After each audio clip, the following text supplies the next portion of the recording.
जम्मू कश्मीर के रजौरी से बड़ी खबर इस वक्त आ रही है।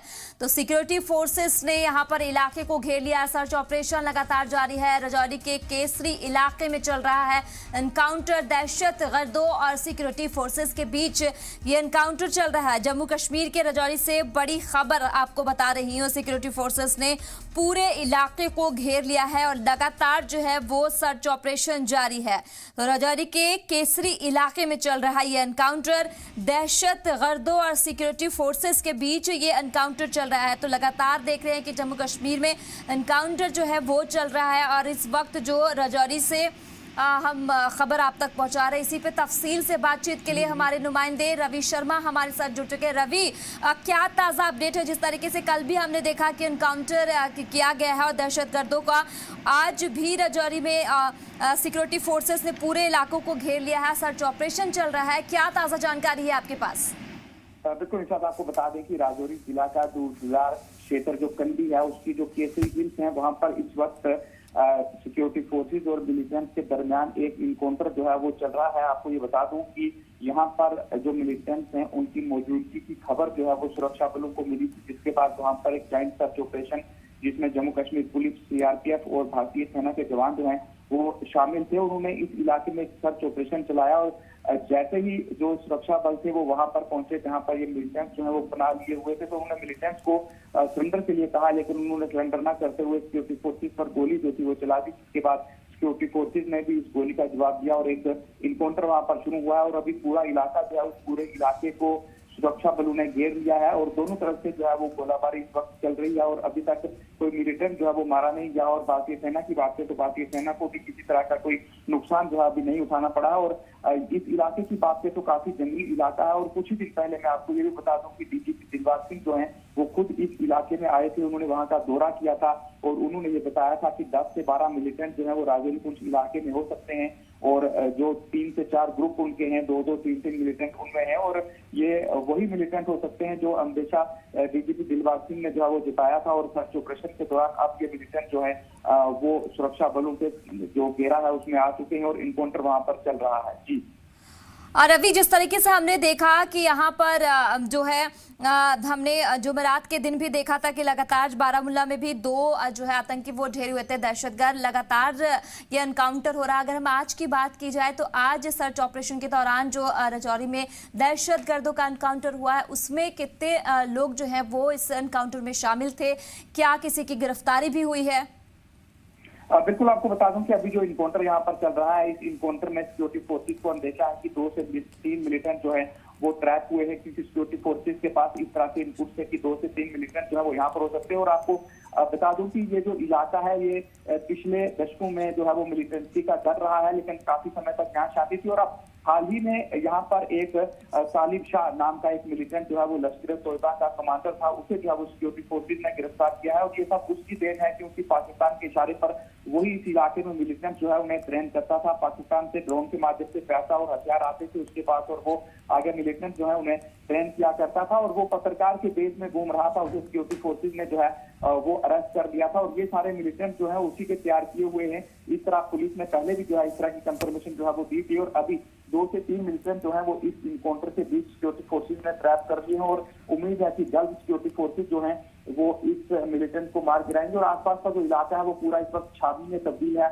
हर तरफ सिक्योरिटी फोर्सेस के जवान है, हर आने जाने वाले पर नजर जो है वो रखी जा रही है, उसकी तलाशी भी ली जा रही है। और अब जब ये इनकाउंटर खत्म होगा तो असली संख्या तभी जो है वो इन मिलिटेंट की पता चल पाएगी। रवि, ये भी कहा जा रहा है कि ये जो 2 दहशतगर्द थे उनको अभी ज्यादा वक्त नहीं हुआ था इन आतंकवाद से जुड़े हुए, सिर्फ इन्होंने मार्च में ही ज्वाइन किया था। इस हवाले से क्या जानकारी है आपके पास?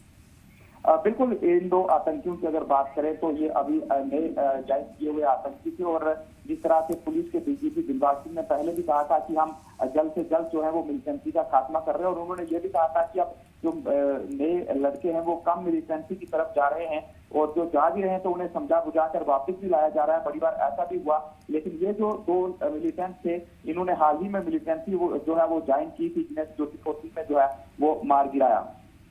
और अभी और ऐसी जगह है जहां पर अभी तक दहशतगर्द के छुपे होने की कोई उम्मीद हो? सिक्योरिटी फोर्सेस की तरफ से क्या कह रहा है कि और कोई भी दहशतगर्दाना है वो छुपे हुए हैं क्या?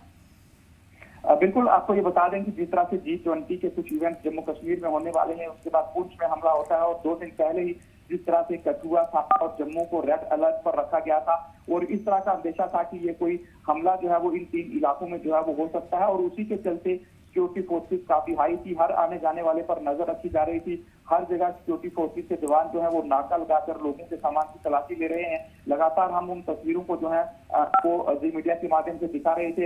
हर जगह पर सिक्योरिटी फोर्सेस जो है वो अलर्ट थी और उसी का नतीजा ये है कि सिक्योरिटी फोर्सेस के पास यहाँ पर जो इनकाउंटर शुरू हुआ है, यहाँ पर भी एक पूरी इंफॉर्मेशन, पूरे इनपुट्स उनके पास थे कि यहाँ पर मिलिटेंट्स जो है उनकी मौजूदगी हो सकती है और उसी मौजूदगी के बाद जो है वो यहाँ पर जो तलाशी अभियान था वो चलाया गया था, जिसके बाद आई कॉन्टेक्ट जो है वो मिलिटेंट्स के साथ हुआ है और ये इनकाउंटर जो है वो शुरू हुआ है। फिलहाल अभी पूरा ध्यान जो है वो सिक्योरिटी फोर्सेस का इसी इनकाउंटर पर है कि जल्द से जल्द ये जो मिलिटेंट ट्रैप हुए हैं, जो घेरे में आए हैं, इन्हें मार गिराया जाए। जी निशा।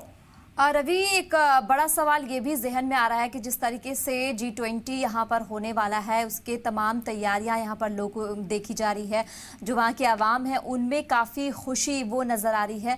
कहीं ना कहीं इस एनकाउंटर से जो बाहर मुल्क के आने वाले लोग हैं उनमें एक खौफ, डर पैदा ज़रूर होता नज़र आएगा, क्योंकि एक तरफ लगातार जो लीडरान कह रहे हैं कि G20 से यहाँ पर होने वाला है, जिसके लिए जम्मू कश्मीर जो है और बेहतर तरीके से आगे बढ़ेगा, लेकिन एनकाउंटर लगातार देखने को मिल रहा है। जिस तरह से आपको बता दें कि ऐसा नहीं है कि लोगों में दहशत का माहौल होगा, क्योंकि जब भी कोई इस तरह का इवेंट होता है तो उससे इवेंट को खराब करने की कोशिश जो हमारा पड़ोसी मुल्क है वो हमेशा से करता है। उनके जो समर्थित मिलिटेंट भारत देश के अंदर मौजूद होते हैं वो इस तरह की कोशिश करते हैं या फिर घुसपैठ करवाई जाती है और उसके बाद ये इनकाउंटर्स होना लाजमी होता है, क्योंकि जो सिक्योरिटी फोर्सेस हैं उनके जो तलाशी अभियान है वो और तेज हो जाते हैं और तेजी से उस इलाके को साफ किया जाता है। वहां पर तलाशी अभियान जो है वो चलाए जाते हैं और जब मिलिटेंट्स को लगता है कि सिक्योरिटी फोर्सेज उनके पास आ रहे हैं तो वो उन पर फायरिंग करते हैं, जिसके बाद इनकाउंटर जो है वो शुरू हो जाते हैं। ऐसा बिल्कुल अभी नहीं है, क्योंकि पाकिस्तान बौखला गया है कि इतना बड़ा इवेंट जो है वो जम्मू कश्मीर के अंदर हो रहा है। G20 अगर भारत में हो रहा है तो उसके अहम इवेंट उस कश्मीर घाटी में हो रहे हैं, जहां पर जो है वो पाकिस्तान हमेशा गड़बड़ी फैलाने की कोशिश करता है। तो इससे मुझे नहीं लगता है कि जो यहाँ पर आने वाले लोग हैं उनमें कोई दहशत का माहौल होगा, क्योंकि जम्मू कश्मीर में इस तरह के इनकाउंटर जो है वो होना एक आम जाहिर सी बात है। जो भी कोई मिलिटेंट इस तरफ आएगा तो सिक्योरिटी फोर्सेज उसका सफाया करेंगे, लोगों पर इसका कोई असर जो है वो पड़ने वाला नहीं। जी बिल्कुल रवि, कहीं ना कहीं देखा जाए तो सिक्योरिटी फोर्सेस की तरफ से एक बड़ी कामयाबी इसे कह सकते हैं। जिस तरीके से ये एनकाउंटर हुआ तो दहशतगर्द इसमें मारे गए। तमाम जानकारियों के लिए बहुत बहुत शुक्रिया आपका रवि।